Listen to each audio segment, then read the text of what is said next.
Tensions have paused, but the threat remains. After weeks of escalation, a fragile ceasefire now hangs between Iran and Israel, and the world is watching. Israel has announced it will honor the Iran ceasefire, but only under one condition. Israeli Defense Minister Yoav Gallant spoke just hours ago, making it clear, "We will respect the ceasefire as long as the other side does."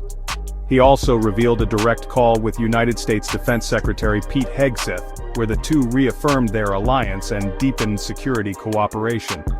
This comes after weeks of back-and-forth strikes, with growing fears of a regional war spiraling out of control. Both sides suffered losses, both blamed each other, and both were under pressure from global powers to stand down.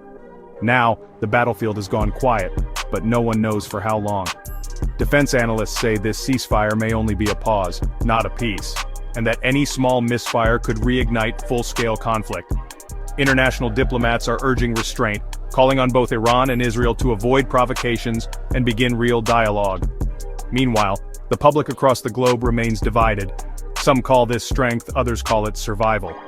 So the question remains, is this the beginning of peace, or just the eye of the storm? Stay with us as we follow every move in this high-stakes conflict. Subscribe and share if you believe the world should stay informed. This is global conflict in real time. Do not miss what happens next.